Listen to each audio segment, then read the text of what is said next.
धुले जिले में चोरी, घरफोड़ी, दुचाकी आरोपी और मारपीट में कुल 17 मामलों में आरोपी रहमान उर्फ पोनिया को शांतिपूर्वक 40 गांव रोड पुलिस ने हिरासत में लिया। पुलिस ने उसके घर से तलवार और चोरी की 2 गाड़ियां भी जब्त की। जिले में हुई अन्य चोरी, घरफोड़ी में उसका नाम संदेह व्यक्त किया गया। शहर के मानिक नगर इलाके में जावेद शर्मान पिंजरा के घर पर हुई चोरी के दौरान एक साथी उसका फरार था और अंबिका नगर में शहीद मुख्तार शेख से पूछताछ के दौरान पोपिया को साथी होने की कबूली कराई गई।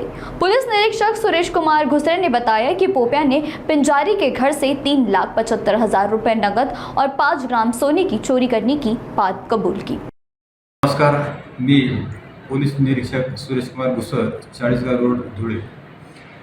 40गाव रोड पोलीस स्टेशनच्या हद्दीमध्ये माणिकनगर या ठिकाणी 1 एप्रिल 2026 रोजी सकाळी 3 वाजेच्या सुमारास 112 डायलीवरून आम्हाला समजलं की एका घरामध्ये चोर घुसलेले आहेत। तात्काळ 40गाव रोडच्या पोलिसांनी त्या ठिकाणी धाव घेतली आणि तिथे योग्य ती फिल्डिंग लावून चोरी करणाऱ्यापैकी एका चोराला पकडण्यात आमचं पोलीस यशस्वी झाले।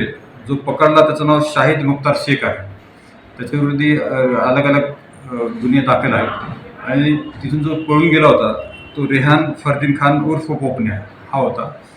दुसऱ्या दिवशी त्याला आमच्या लोकांनी त्याचा पाठलाग करून व्यवस्थित सापळा रचून त्यालाही आम्ही पकडण्यात यशस्वी झालो। या दोन्ही आरोपीकडून या गुन्ह्यामध्ये जी चोरी झाली होती, टोटल जे 3,45,000चा मुद्देमाल चोरी होता, त्यातली मोटरसायकल आम्ही रिकवर केलेली आहे। 20,000 रुपये रोख, 2 मोबाईल आणि इतर असे सर्व साहित्य आम्ही दोन्ही आरोपीकडून हस्तगत करण्यात यशस्वी झालो आहोत। यातील जो आरोपी आहे रेहान खान उर्फ पोपण्या, याच्याविरुद्ध विविध पोलीस स्टेशनमध्ये साधारण 20 गुन्हे नोंद आहेत। असा हा कट्टर अट्टल घरफोडे आहे। सदरची जी कारवाई आहे ती आम्ही आमचे जिल्ह्याचे पोलीस अधीक्षक Shri Divre sir, additional SP Shri Deore sir आणि आमचे DYSP शहर विभागाचे उपास्य सर यांच्या मार्गदर्शनाखाली आम्ही केलेली आहे।